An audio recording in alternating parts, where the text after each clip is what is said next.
The Assassin.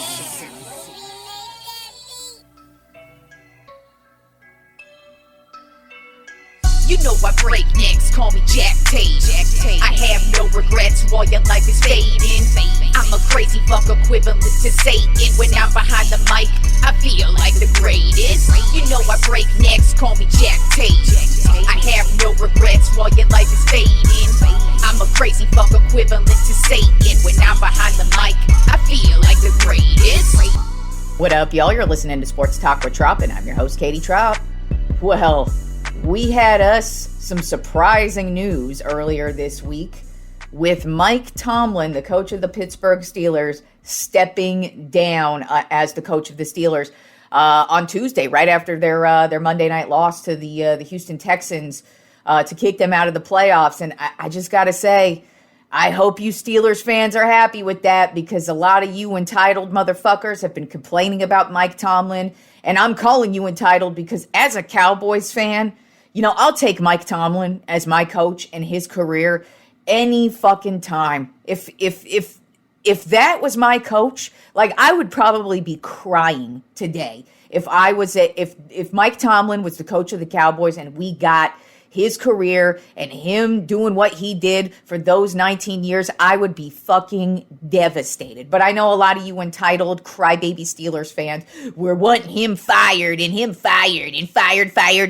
And it's like, I was laughing so hard because on Monday night, you know, the pregame, they're kind of going over his career. Nobody knew he was retiring, but they're just, you know, going over the playoff stats, his overall career. And I'm just like laughing to myself because, you know, Mike Tomlin has never had a losing season, ever, as a coach, ever. Do you know how many coaches can say that?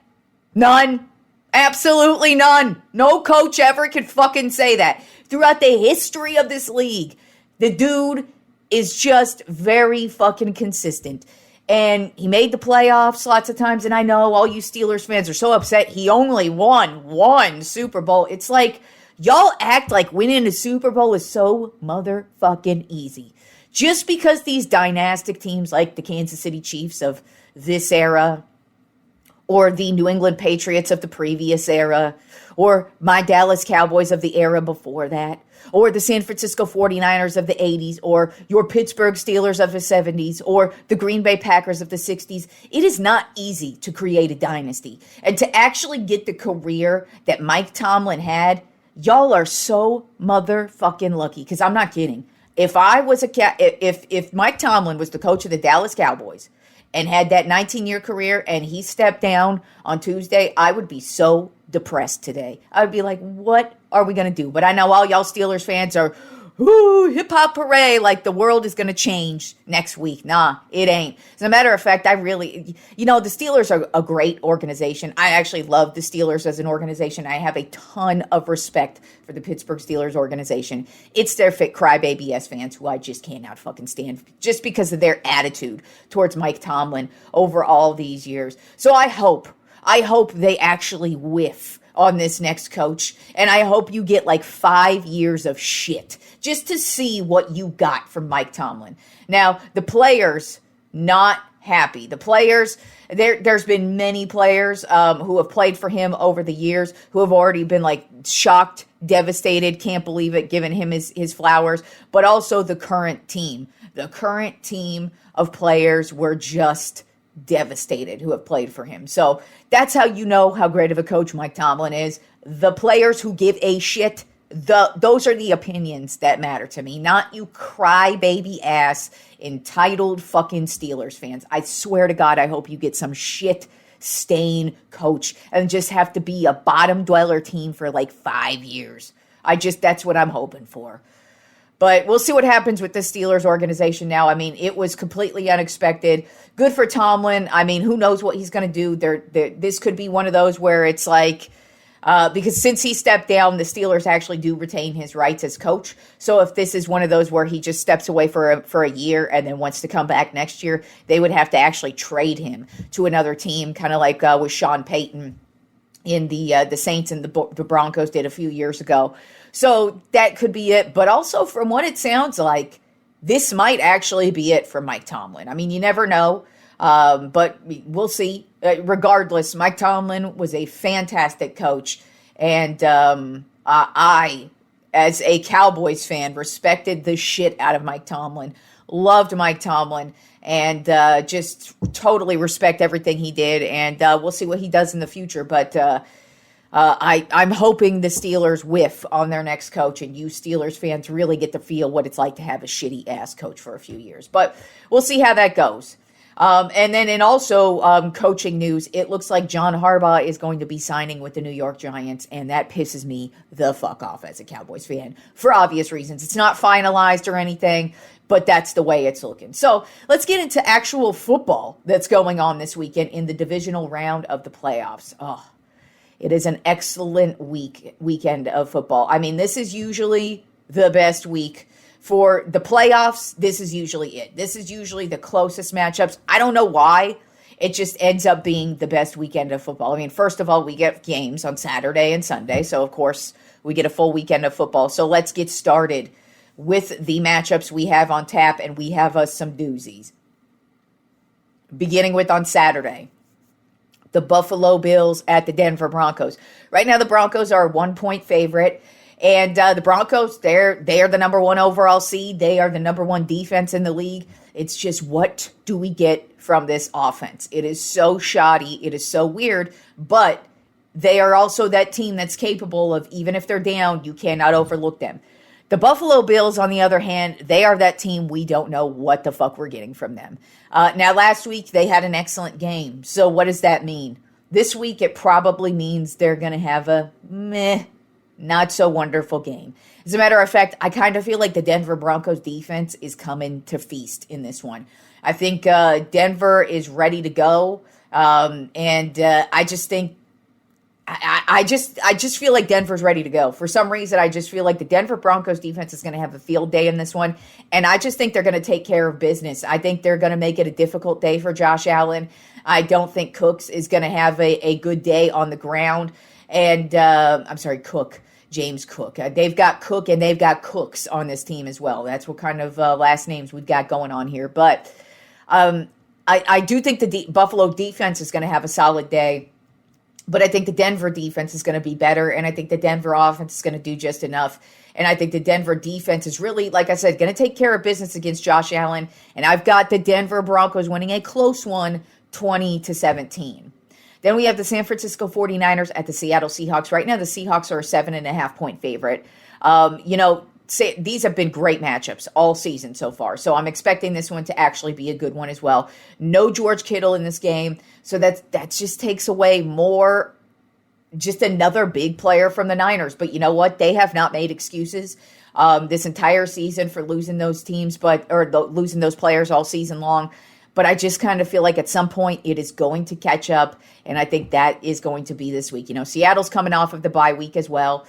Their defense is also nothing to fuck with. This defense actually really took it to them just, 2-3 weeks ago. So I just kind of feel like while I've got a kind of a high-scoring game in this one, I do think both defenses are going to play pretty well, but I think the Seattle offense is going to do just enough. As a matter of fact, I think the Seattle running game is actually going to play a prominent role in this one because the San Francisco 49ers defense, while it's played very well this season, they're not that good against the running game. And I kind of feel like the Seahawks are not a running game you really want to go up against if you can't really play the run well. And they've got two good running backs. And I just kind of feel like their running game is going to play a prominent role in this one. I wouldn't be shocked if that's what it is all day. They're not going to have to really rely on Sam Darnold other than to make a couple of big plays here and there. But I just think the Seattle defense is ready to play. I wouldn't be shocked if they have a couple of turnovers, maybe even one for a score as well. But I do think it's going to be a close matchup. I don't think the Niners are going to just, curl up into a ball and roll away. But I do think that the Seahawks are going to dominate this game. I think they're going to have the lead for the majority of the way. And I do have the Seahawks winning this close one, 27-24. Then our Sunday matchups, we have the Houston Texans at the New England Patriots. Right now, the Patriots are a 3-point favorite. And I think that's kind of a big favorite. Simply because this Houston Texans defense is really fucking good. If you didn't see that in their playoff game against the Steelers, you're going to see it in this game against the New England Patriots, because the New England Patriots offense did not show up last week. As a matter of fact, the New England Patriots offense was lucky to muster up the amount of points that they did. It was pretty much a field goal fest for them, and it just did not look good at all. So if that's how they played last week, imagine what they're going to do, what the Texans are going to do to this offense this week. As a matter of fact, I think it's going to be a really Texans-heavy defense. I won't be shocked if this defense not only causes some turnovers, but scores some points again. And I think that's what's going to keep the Texans in the game this entire way. As a matter of fact, I think this is going to be a defensive battle both ways.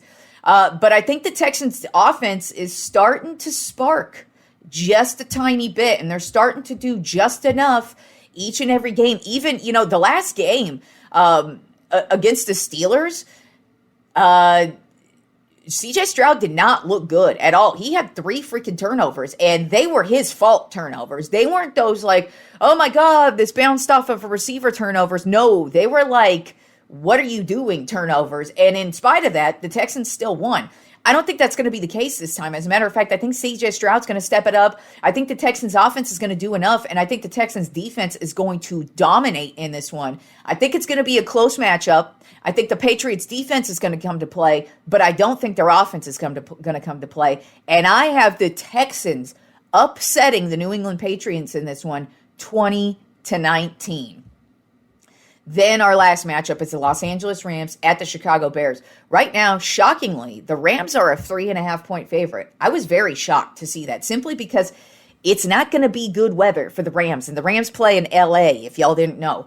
But I don't think that's really going to matter at all. I don't think the Rams care where they play. I don't really think the weather matters either. The Bears, same thing. But the the Rams better not overlook the Bears at all. As a matter of fact, if the Rams get out to a heavy lead in this one, which wouldn't surprise me if they did, let's say heading into halftime, it is 21-10. The Rams better not let up. They better keep it moving, because that has been their problem all season long. They get out ahead, headed into halftime. Boom, shakalaka, boom. It's like 24-3. Oh, it's looking like it's going to be Rams all day. And then they just get shut out in the second half, and then they either lose the game or barely hang on to the game. So they better not do that shit in this one.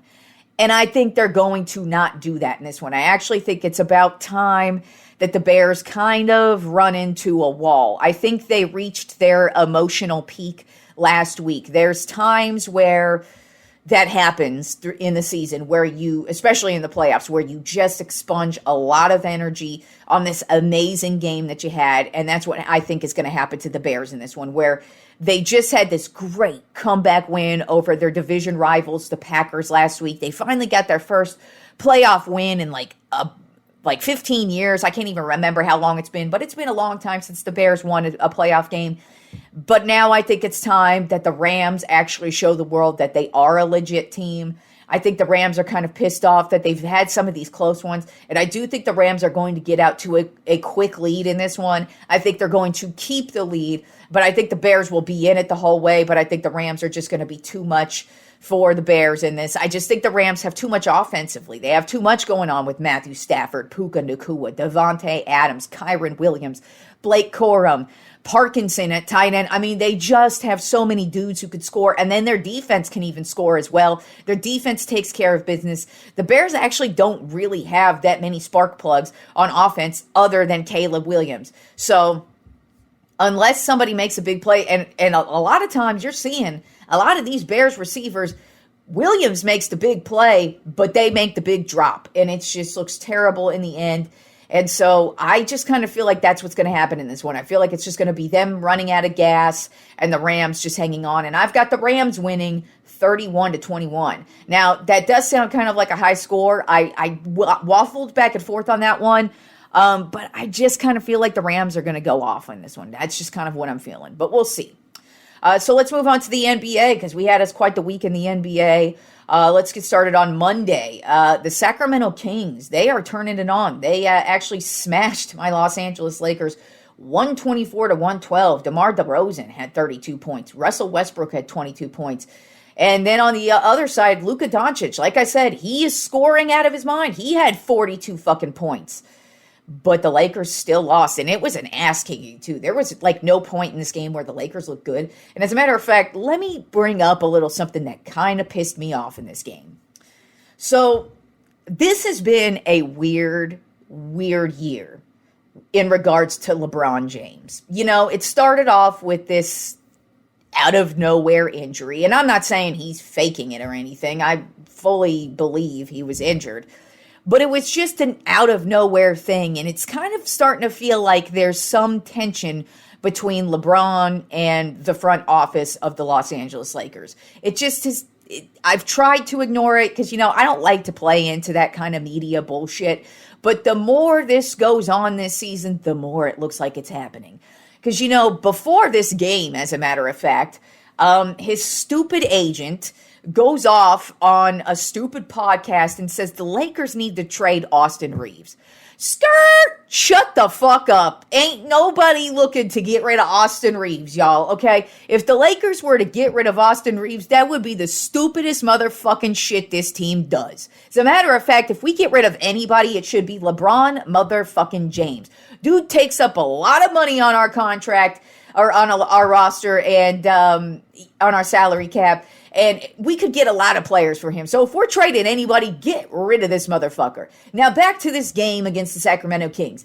There is one point where everybody's on the bench. It's a timeout, and they're doing their usual thing where the coach is at the whiteboard. They're drawing up a play, and everybody on the Lakers is in the huddle, except LeBron motherfucking James. And that's the bothersome shit to me. When I saw that, I was like, okay, maybe there is something going on here, because he is not only not involved in whatever they're talking about in this timeout, but he's sitting at the complete opposite end of the bench where everybody's at, with his arms crossed like a little bitch.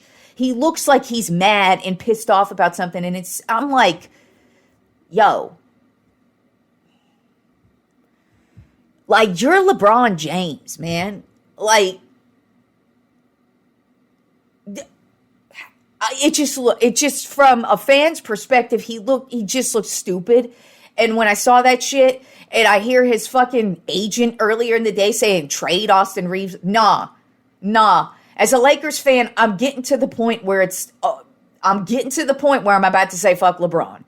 I don't want to get to that point because I don't like to be that fan. But when I see your ass sitting on the opposite end of the bench like that, I got a problem if you ain't being a team player. And he wasn't looking like a team player at that point in the game, especially with the comments from his stupid ass agent earlier in the day. If the Lakers get rid of Austin Reeves, that is stupid. Him and Luka, they look great on the court together. That's all I'm saying. We need to make some moves, and those moves ain't get rid of Austin Reeves. Ugh, god damn. So that's my rant on the Lakers. Let's get into the rest of the week of basketball. So the other LA team, the Clippers, they're actually playing some pretty solid basketball right now. But it really actually wasn't about their win over the Charlotte Hornets that night, beating them 117 to 109. It was actually James Harden is moving up the all-time scoring list. He passed Shaquille O'Neal. Now he is 9th on the all-time scoring list. He actually had 32 points and 10 assists on the night. Kawhi Leonard had 35 points himself. And a big win for the Clippers, who are actually playing some pretty solid basketball right now. Then on Tuesday, the Houston Rockets got back in order against the Chicago Bulls, 119 to 113. Kevin Durant had 28 points, 10 rebounds. Shane Goon came back from his injury. He had 23 points and 11 assists. And Amen Thompson had 23 points as well. Then the Minnesota Timberwolves had a huge game against the Milwaukee Bucks, 139 to 106. What was so huge about this game is no Anthony Edwards and no Rudy Gobert due to a suspension, but they had Julius Randle, who went off for 29 points, 8 rebounds, 6 assists. Naz Reid also added in 19 points as well in a dominating win from the Minnesota Timberwolves. Then the Oklahoma City Thunder were finally able to beat the San Antonio Spurs. Not only beat them, but kick their motherfucking ass. They got the win 119-98. SGA had 34 points and Williams had 20 points in a completely dominating win that the Oklahoma City Thunder, it's not like anybody doubted who they were as a team this season, but it's like when you lose to the Spurs 3 times in a row, you need to get at least one of those wins. And not only was it a win, it was a very convincing win as well. Then on Wednesday, the Cleveland Cavaliers had a huge game over the Philadelphia 76ers, 133-107. Donovan Mitchell went off, 35 points and 9 assists, but unfortunately, Darius Garland injured his other foot. He injured one of his feet earlier in the season, missed a good chunk of the beginning of the season due to that, and now he has another injury to his opposite foot this time around. Doesn't look like it's going to be like a season-ending type thing, but they're playing it basically day by day right now. But that definitely takes the wind out of their sails because they were really starting to get going when he was starting to get more and more healthy. Then we had the Denver Nuggets take down the Dallas Mavericks 118-109, and still no Nikola Jokic. It didn't matter, though. Jamal Murray, 33 points. Aaron Gordon, 22 points. And this team keeps on winning without Jokic. And Jokic is actually getting back to practice. So that means he's probably headed back here in the next week or two. So Denver keeps on winning without Jokic, and then they get Jokic back, and this might be a very scary team in the second half of the season. Then the Sacramento Kings won again on Wednesday night, this time over the New York Knicks, 112-101. Unfortunately, Jalen Brunson came out and injured himself right away, right in the first quarter, so he was out. Doesn't look like it's going to be a major injury, but still big deal for the Knicks. But in this game, DeRozan had 27 points. Precious Achiuwa, he had 20 points and 14 rebounds. And then Levine had 25 points as well. And the Sacramento Kings just keep on winning, at least for the time being. And then last night, we had the Orlando Magic beat the Memphis Grizzlies in Berlin, 118-111. That was really just the highlight of this game. Anthony Black had a crazy dunk on literally, I think it was 3 or 4 Memphis Grizzlies. Like, it is a crazy dunk. If you have not seen it, go watch it. It is nuts to watch this dude. Usually when you see somebody get posterized, it's like one guy. Nah, he literally posterizes 3-4 dudes surrounding him, and he makes it look easy. But he dropped 21 points, and then Paolo Banchero dropped 26 points and 13 rebounds in this one. Then also on Thursday night, the Detroit Pistons took down the Phoenix Suns 108-105. Big deal is they got Durant back, and he had 16 points and 18 rebounds in this one. And then the Oklahoma City Thunder, they got their 5th win in a row, this time over the Houston Rockets, 111-91. SGA had 20 points, and Chet Holmgren had 18 points and 9 rebounds. Then we also had a couple of free agent signings, big free agent signings here in Major League Baseball. One I'm very happy for. The other one I am super fucking pissed off about because, of course, as usual, for like the 900th year straight, the Dodgers signed yet again the biggest guy on the free agent market. Kyle Tucker yesterday signed with the Los Angeles Dodgers. I was so pissed because it was looking like, oh my God, he might sign with the Mets. You know, I wasn't going to be upset if he signed with the Mets because at least he didn't sign with the Dodgers. I am so sick to death of every goddamn season the Dodgers get the best fucking free agent every single year. It's like, why? And I am actually not that person who's anti-salary or who wants a salary cap. I actually like the way baseball is. I kind of feel like if you've got the money, spend it, because it actually doesn't buy championships. The Yankees spend a lot of money. The Mets spend a lot of money. The Mets they spend more money than the Dodgers, as a matter of fact, and they don't have any championships. The Yankees haven't had a championship since 2009, and they spend a lot of money. So just because you spend a lot of money does not guarantee a championship, but it guarantees you in my fucking face some more. And, you know, I'm a San Francisco Giants fan, so I have to see the stupid Dodgers all the fucking time, and here they are with yet another damn good player, the best. I was so mad. when I saw that breaking news, I said, of course. I was thinking, ooh, the Mets might get him. Ooh, the Mets. And then, of course, no. The stupid motherfucking Dodgers signed Kyle Tucker, the best available free agent on the freaking market. And get better. Oh, I am so mad. If you can't tell, I am so mad over that. But it is what it is. Oh, God damn you, Dodgers. Why? Why? And then the other free agent signing happened right before I started recording this, and it's not as bad. As a matter of fact, it didn't piss me off near as much. As a matter of fact, I'm praising God he didn't actually go to the Dodgers. Bo Bichette signed with the New York Mets today. So at least, they got their dude. It's looking like he's actually going to play third base with them. So, I mean, good for the Mets that they were actually able to sign somebody because it looked like they were really all in on Kyle Tucker. But no, the stupid Dodgers were all in on Kyle Tucker as always. But at least Bo Bichette did not end up with the Dodgers in a shocking turn of events. But we'll see who the Dodgers get next because they get everybody because they're the motherfucking Dodgers. All right, so let's move on to the Tropp 5 this week. And since Mike Tomlin retired, Mike Tomlin has a bunch of great quotes over the years. I mean, probably one of the greatest quote masters of all time at the podium is Mike Tomlin for sure. So my Tropp 5 this week is the Tropp 5 Mike Tomlin quotes of all time. Now, the standard is probably one of the best Mike Tomlin quotes of all time. Now, it does not make my list. I'm actually just going to name the episode, The Standard is the Standard, because, that quote is, the standard is the standard. That's just what you expect out of Mike Tomlin. But that's what you love about Mike Tomlin. He was so matter of fact with statements like that. The standard is the standard. And so let's get into my Tropp 5 Mike Tomlin quotes. And it was difficult to choose 5 because the dude had so many, even recent ones. A recent one is actually number 2 on this because I was laughing so hard when he said it, but it's such a Mike Tomlin quote and everybody was so dumbfounded, but it made so much sense when he said it. But let's get into all the other ones. Let's get into number 5 on my Tropp 5 Mike Tomlin quotes. Number 5 is, we're not here to make excuses. Excuses are tools of the incompetent. I love that quote so much because I hate excuse makers. I've always hated excuse makers, not only in sports, but just in life in general. If you fuck up, don't make an excuse. Just own it and move along and get better at life. Excuse makers are for incompetent people who have no interest in getting better. But this is why Mike Tomlin was so successful, because he didn't make excuses. When the Steelers would get their ass kicked, he would literally walk up to the podium and say, yo, we just got our ass kicked tonight and that was terrible. That's where the quote, the standard is the standard, actually came from. Then at number 4 in my Tropp 5 Mike Tomlin quotes, I'm not into moral victories. I'm into victories.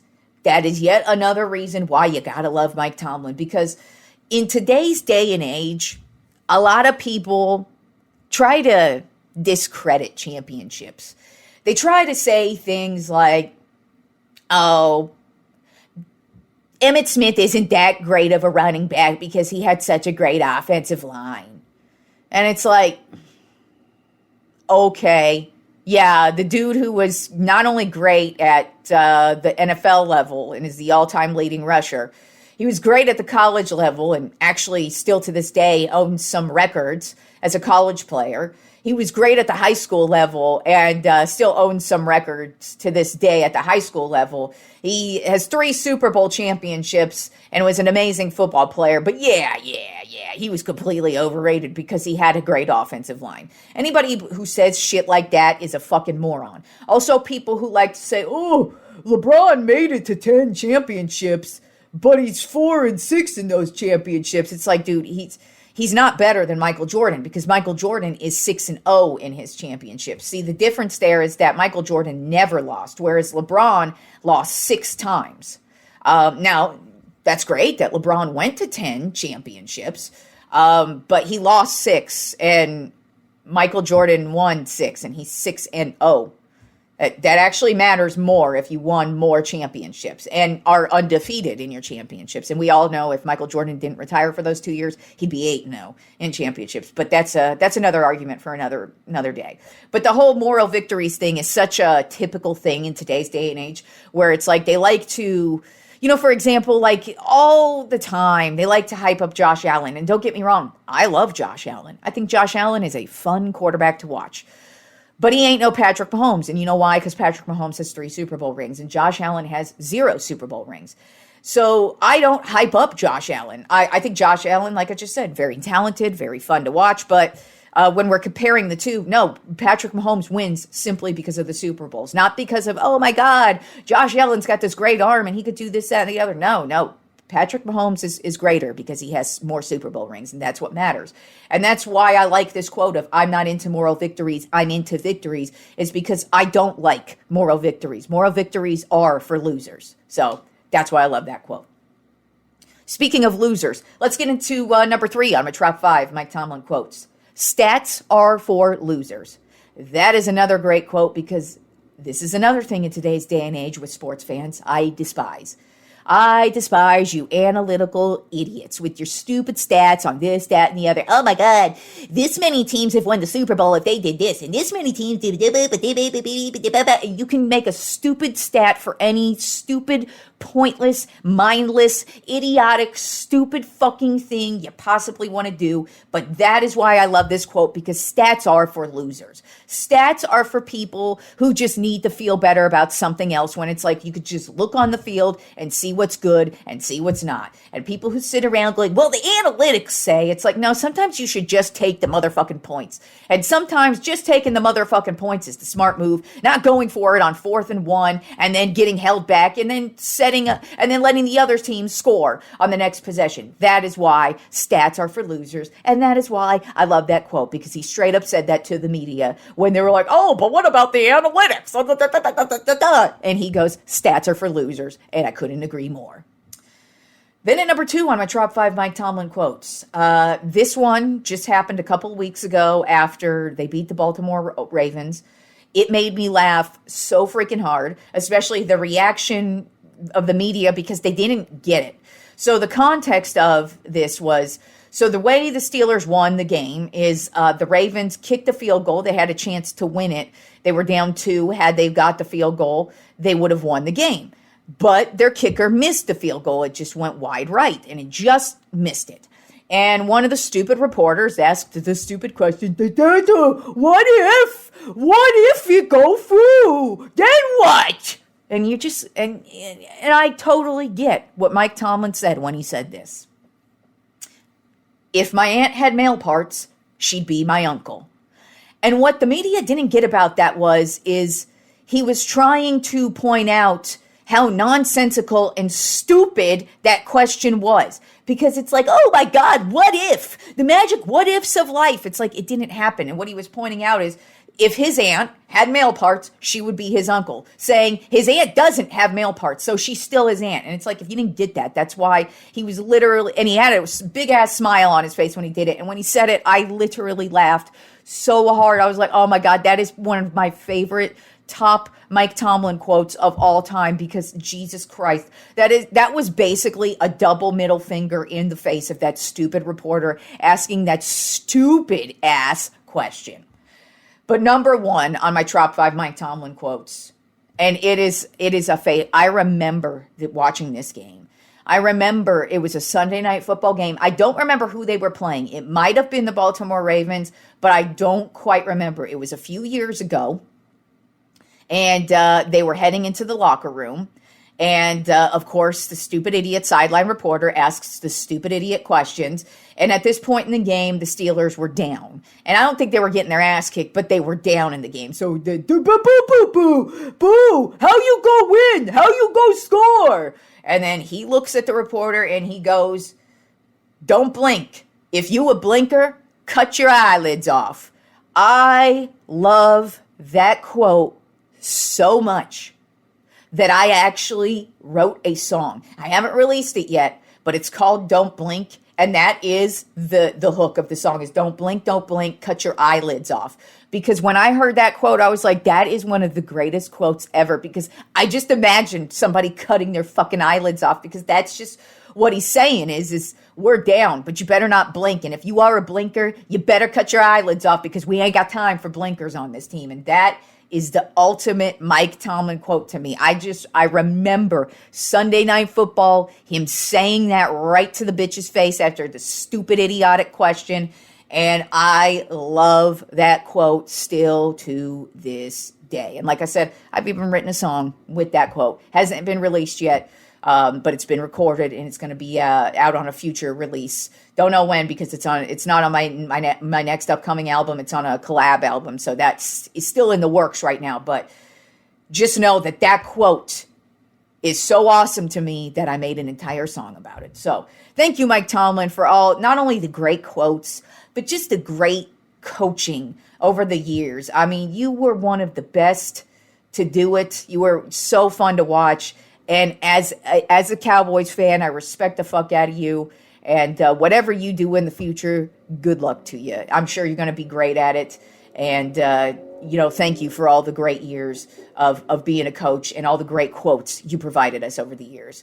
All right, y'all, enjoy the weekend of sports, and I will talk to you fools on Monday.